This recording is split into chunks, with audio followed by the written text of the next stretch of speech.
Barchangizga salom do'stlar. Bugun bizda back to school bo'ladi. Negizim men back to school tushiruvdi unutib ketdim. Shunday bir videomning ostida bir qiz men back to school degan vlog tushirish degan. So'ngdan men tushirayin deb shishdim. Birinchi kezdikda men sizlarga o'zimning partam qanchalik zot ko'p bo'lib turganini ko'rsatib ketayin sizlarga. O'sha частьтан бастайтын болсақ, бұл жерде осындай заттар және де мен осындай заттарды атмосфера беріп тұру үшін қойып қойған болатын, және де свеча қосамын деп ойлағам. Бірақ біздің үйде зажигалка жоқ, және де мен спичкамен жаға алмаймын. Осындай өсі келеді. Падам! Сіздерге қазір барлығына толықтай обзорды көрсететін боламын. Және де бірінші үлкенінен бастайық. Ең үлкені бұл бізде өздеріңіз біліп тұрғандай A4 қағаздар. Бізде 500 парақ. Келесісі ең көп орын алып тұрған бұл бізде осындай 12 беттік дәптерлер. Қазір сіздерге көрсететін боламын.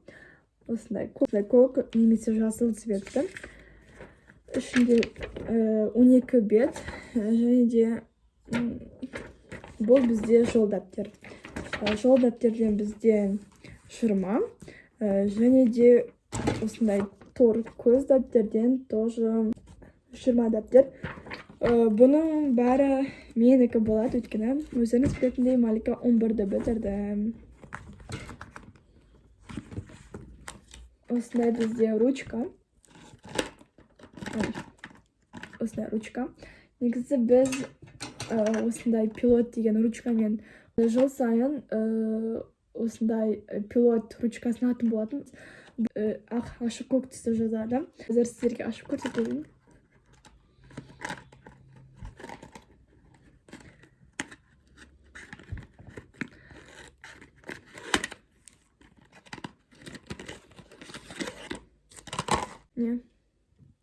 Осындай қарындаштарға келетін боламыз. Мен әдейі осындай қатты жазатын қарындаш алдым. Бұл деген прям қатты жазады. Кейбір қарындаштар бар тоже. Качествосы жақсы, бірақ өте ақын жазады и дым көрінбейді. Сондықтан әдейі осындай қара түсті қатты жазатын қарындаш алдым. Және келесі бізде осындай өшіргіш.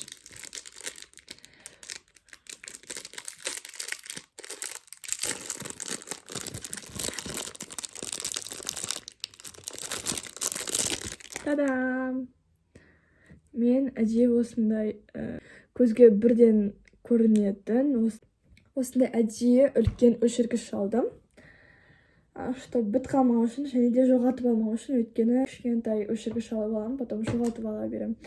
Және де келесісі осындай замазка. Замазка маған өте қатты керек болады. Және де келесісі осындай қызыл, және де қара түсті ручкалар. Бізге мектепке міндетті түрде керек болады. Апайлар айтады, өстіп қызымен жазып алыңдар, қара түспен жазып алыңдар. Келесісі осындай ұштағыш. Мектеп кезінде бізге гигиена үшін осындай влажный салфеткалар керек болады. Және де осындай стикерлер. Отметка жасап қою үшін, ұмытқа жерге келген ұмытпау үшін керек болады. Бізде осындай 5 түсінде бар. Обложка міндетті түрде керек. Бұл бізде 25 штук обложка. Сіздерге көрсетейін, ашып. Бізде осындай обложка. Бұл бізде дәптерлерді қаптауға. Ал енді келесісі бізде тағы да осындай обложка. Бұл енді бізде кітапқа. 10-шы сынып оқитын болғандықтан маған осындай обложка берді. Бұл бізде осындай 4 бұрышты. Бізде осындай дәптерлер. Қайсысына сіздерге обзор көрсете кетейін. Біріншісі осындай сандармен, және де ағылшын әріптермен берілген. Бұл бізде 36 парақтан тұрады. Және де жол дәптер. Бұл фотоларда Праганың суреттері. Бұл Европада орналасқан. Және де келесісі осындай. Бұл жерде иттің суреті бар. Және де бұл да бізде жол дәптер 36 тоже парақтан. Келесісі тоже осындай. Қоянның суреті бар. Бұл да бізде жол дәптер, бірақ бұл бізде 48 парақтан тұрады. Дәптер бізде осындай. Бұл бізде торкөзден тұрады. Және де 48 бет. Келесі тоже осындай жануар. Бұл бізде осындай піл. Бұл да торкөз. Тоже 48 бетте. Келесі осындай жолбарыс. Және келесі осындай 48 беттен тұрады. Торкөз. Келесі тағы да осындай. Дәптерлерім менің аяқталды. Сыныпқа өскен сайын көп ештеңе алғым келмейді. Сондықтан осындай көп ештеңе алмадым. Сіздерге бір нәрсені көрсеткім келіп тұр. Бұл бізде осындай блокнот. Осындай фиолетовый және де сары түске айналады. Кімде тоже осындай блокнот болды. Осындай суреттер салған болатын. Мына не жазғанды қараңыздар. Бұл где-то 2 жыл бұрын шығар. Мен Чонгук және де Тихён деп жазғам. Чонгук Чими. Мен мына Чонгук плюс Чимин деп қойғам да, потом Тихён деп қойғам. Чонгук тоже Чимин Тихён. Сол кездері мен тиктокқа осындай видеолар түсіретімін. Сондай творчествоны бағалап кетіңіздер. Мен мына қандай наклейка бар, солардың бәрін алып жабыстыра берген сияқты. Мынау не істеп жүр? Мынау не істеп жүр? Ескі қағаздардың бәрін алып жырса бергім, осыны жабыстыра бергім. Тағы да осындай туларды мен суретін салғам ғой. Не үшін салғанды білмеймін. Россия, Китай, Италия, республика негізі күшті салған. Және мен бұны тағы да тиктокқа салған қараңыздар. Мына жерден қандай туларды білесіздер. Сөйтіп кете береді. Енді келесі осындай бигуди. Бұл бізде шашты бұралататын. Мен бұны Минисодан алған болатын. Осындай 2 штугын. Где-то 2000 теңгеге ма? Мектепке как раз керек болады. Осындай ұштарын бұралағанға. Сіздерге қазір ашып көрсететін боламын. Мен кеше шашымды бұралатып көрген болатын. Өте прикольный. Осындай үлкен көк түстісі бар. Осындай розовый и фиолетовый. Осындай пенал. Виде осындай кішкентай пенал алдым.